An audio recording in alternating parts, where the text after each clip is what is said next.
这是我国花了3亿打捞上来的海底沉船，曾一举创下了全球最贵的打捞纪录。1987年，英国海洋探测公司在荷兰海事博物馆的一份旧报纸上面发现了一条宝藏。据说，一艘名叫莱茵堡号的轮船，在1772年的时候，经过中国阳江南海领域的时候，不幸遇到台风沉没了。报纸上记载，这艘货船上面装了大量货物，其中还包括了300多吨的锡令和6箱的银子。一看上面这么多宝贝，英国海洋探测公司心动了，他们准备把这艘沉船给捞起来。于是呢，他就向我国申请跟我们合作，把莱茵堡号给捞起来。1987年的8月，我们就同意了英国海洋探测公司的申请。最终由广东省救捞局跟英国人合作，共同打捞这艘莱茵堡号。刚开始特别顺利，打捞队当时采用了最先进的水下声呐探测仪，没过多久就找到了沉船的位置。可是由于这艘沉船沉在海里太久了，上面覆盖了厚厚的一层淤泥，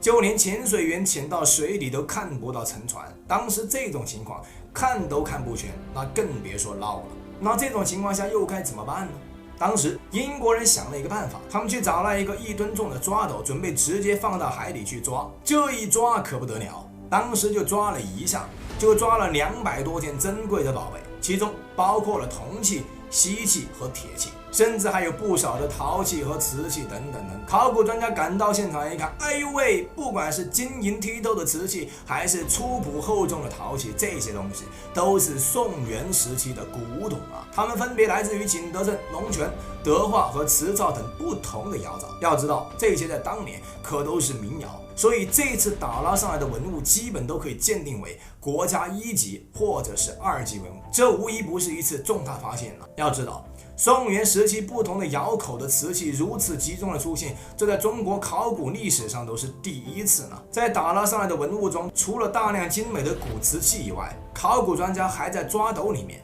找到了一条神秘的金项链。这条项链不仅造型独特，还特别的长。经过专家来测量呀，这条项链足足有1.7米长，600多克。那这样一条金项链，当时究竟是哪些人的呢？经过专家推测啊，这条项链应该是舶来品，而且根据打捞上来的其他物品来判断，水下那艘沉船肯定不是英国人要找的莱茵堡号。那为什么会这么说呢？首先，莱茵堡号装载的货物都有记载的，上面并没有宋元时期的陶器、瓷器。其次，莱茵堡号上面是有不少的外国人，可是在近代历史上也没有听说过有外国人用这种金项链的，各种文献资料都找不到相关的记载，所以这条项链更像古代西域那边的装饰风格。当时这个消息一出，可谓是轰动一时，所有人都在猜测海底这艘沉船究竟是什么来的。最后有一种说法得到了大多数专家的认可，据说这艘神秘的水下沉船很可能是一艘极其罕见的中国古代宋元时期的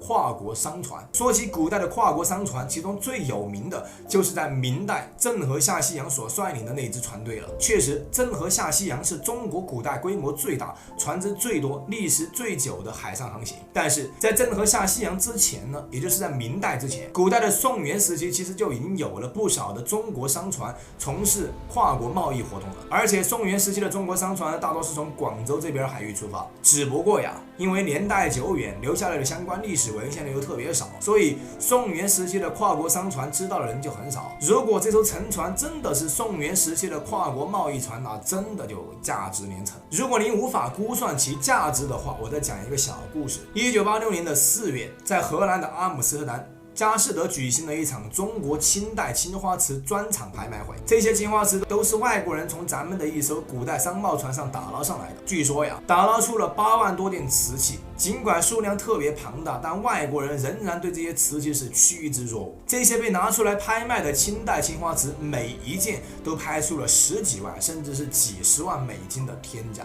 要知道，那可是1986年了，所以如果按照这种价格来换算一下这艘沉船价值多少钱，那根本就算不清了。这艘沉船呢，一定要打捞上来，当然不是因为上面的东西值钱，而是因为上面的东西有特别高的考古价值。所以在一抓斗抓出了200多件宋元文物之后呢，打捞这件事情就没有英国人什么事儿了，因为这是我们古代的沉船，那肯定得由我们自己来打捞。但当时我国的水下考古还处于起步阶段，不仅缺钱、缺人，还缺经验，根本就没有能力独立打捞。于是呢，考古队就先把沉船区域设置为禁区，一边保护这片海域，不准在附近捕鱼，因为很多渔民的渔船安装了拖网，在海里拖来拖去，这很容易把沉船给碰坏了。另一边就开始组建咱们的水下考古队了。从1987年到2001年，前后10几年的时间，总共投入了几个亿的资金，这才让咱们的水下考古技术有了突飞猛进的进展。终于在2001年的4月18号，拉开了打捞沉船的大幕。此时，这艘沉船已经取好了名字，名叫南海1号。而水下考古的17名队员分别来自于中国历史博物馆、广东省考古研究院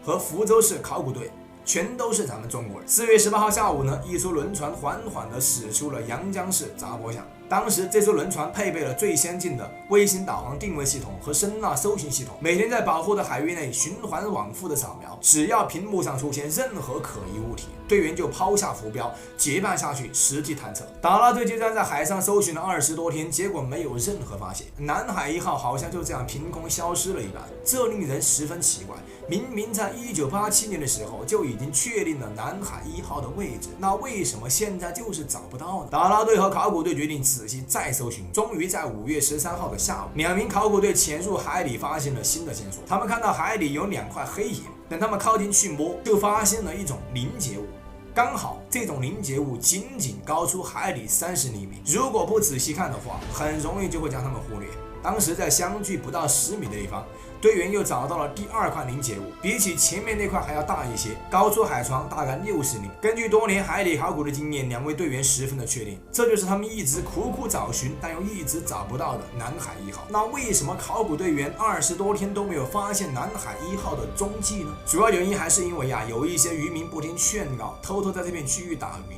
而他们的渔船使用了拖网在海里刮来刮去，把这片海床都给刮平了，正好就把南海1号给刮到了一个1米多厚的淤泥下面，只剩2块凝结物露在外面。如果不是这2块凝结物的话，估计就很难再找到它了。为了打捞这艘庞然大物，考古队员利用最先进的水底探测设备，获得了一套关于这艘沉船的完整测绘报告。报告出来那天，所有人都有点不敢相信自己的眼睛，因为报告上显示，南海1号距今已经沉没了800多年。但奇怪的是，它船体的保存依旧十分完好。更加不可思议的是，整艘船的木质居然跟新的一样，敲起来是当当作响。至于为什么会这样，专家推测出了2个原因。第一，是因为南海1号沉没的这片海域，水下的氧气浓度特别低，而且在沉没之后呢，很短的时间之内，船身周围就附着了大量的淤泥，这让船体与外界隔绝，避免了氧气破坏。第二，是因为南海1号所使用的材质是松木，在民间有一种说法，水泡千年松，风吹万年山，松木的抗气泡能力特别强，所以这才没有腐烂。既然沉船已经找到了，那接下来就确定这艘船是不是一艘跨国海上贸易船。之后的3年时间，水下考古继续采集数据，一方面呢，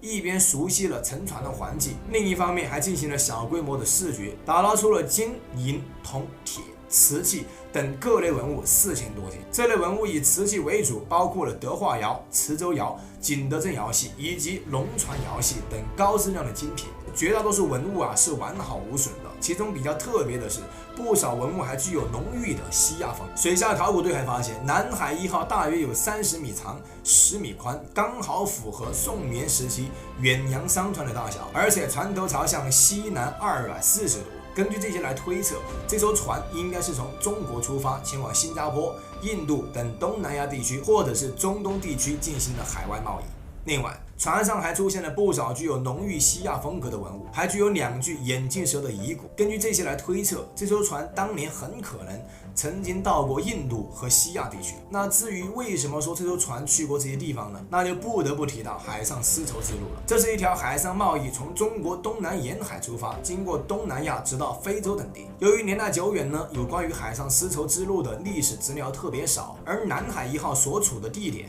正好就在海上丝绸之路的路线上，所以专家推测这艘船很可能就是海上丝绸之路的跨国贸易船。这绝对是迄今为止世界上发现的海上沉船中年代最早、船体最大、保存最完整的远洋商贸船，它将为复原海上丝绸之路的历史、陶瓷史提供极为难得的实物资料。有考古专家表示，就南海1号这么一艘沉船，就抵得上10座珍贵古墓的价值。甚至还有人说，如果把南海1号全部打捞出海，它的影响力绝对不亚于西安的秦始皇兵马俑。既然要打捞这艘沉船，那现在又面临一个问题，就是如何打捞呢？最传统的打捞方式就是让考古队员直接潜到船上，将文物一件一件的发掘出来，再将船身拆卸，拿到岸上直接拼接。可是这种办法对于南海1号来讲并不适用，因为南海1号所在的海域水下能见度几乎为零。如果采用传统的水下考古方法，就无法对沉船和船上的文物进行准确的测绘和记录，这样的话肯定会造成不少珍贵文物考古信息的丢失。所以为了保全文物的信息，有人提议整体打捞，一次性的将整艘船全给捞起来，这样就可以保证文物信息的完整，而且后续也好进行测绘。但是如果采用这种方法，就会面临更大的难题。首先需要准备一个比船还要大的箱子，把整个船给罩起来，然后再把箱子吊出水面。如果直接吊船的话，那万一船散架了或者是倾斜了，那肯定会造成文物的损坏。当时考古队员纠结了很久，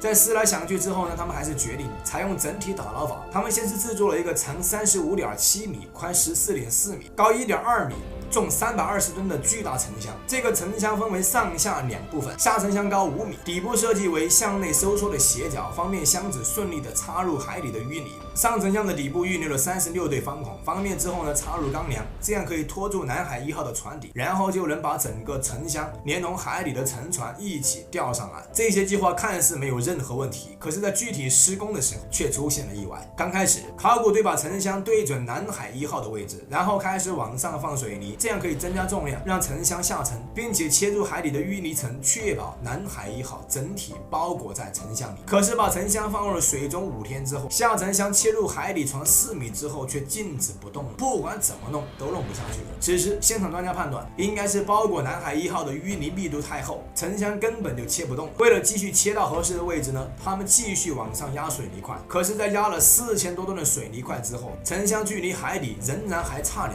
但此时已经不能再增加重量了，因为这已经是沉箱的极限承载重量了。如果再加，很可能就会将沉箱压垮，这样就前功尽弃了。此时吴建成想到了一个冒险的方法，他决定把后面的挖泥抽泥程序提前，通过挖开沉箱周围的淤泥，减少泥土的阻力。不过这个办法呢风险也非常大，在沉船周围开挖，稍有不慎就很可能破坏南海1号的船身，造成不可挽回的损失。幸运的是后面进展得很顺利，挖开淤泥之后呢，在一批潜水员的监视之下，巨大的沉箱开始缓缓的下坠，紧接着36根钢梁穿上，钢梁穿好之后呢，工作人员还在梁与梁之间加了防漏板和橡胶，确保南海1号周围的泥沙和水都能够原封不动的保留下来。2007年12月21号，南海1号整体打捞的出水作业正式开始。随着吊机的运转，沉箱开始1厘米1厘米的缓缓上升。12月22号上午11点半，深藏在海底800多年的南海1号成功打捞出水。最终在12月28号，南海1号被送到了广东丝绸之路博物馆。从1987年发现到2007年出水进入博物馆，整整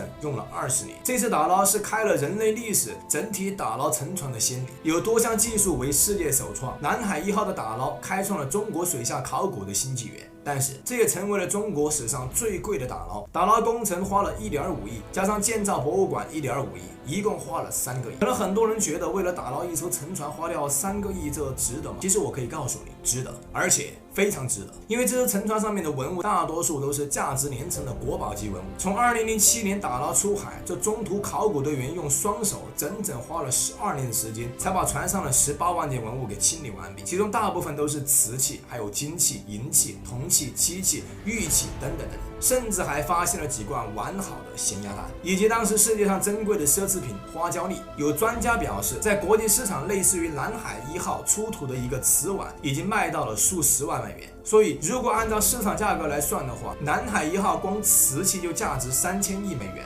，2万亿人民币。但是这18万件文物绝对不会出售的，因为它的价值不是用金钱可以衡量，它代表的是中华5000年文化的传承。南海1号正是我们民族过去和现在的缩影。30年，我们水下考古从一穷二白到世界领先，这也不印证了我们这30年的快速发展。一艘珍贵的沉船后面是一个伟大的民族，这是无价之宝，更是民族传承。好了，我是方兄，今天的探墓寻宝就到这里。喜欢这个系列的朋友记得点赞关注，咱们下期节目再见。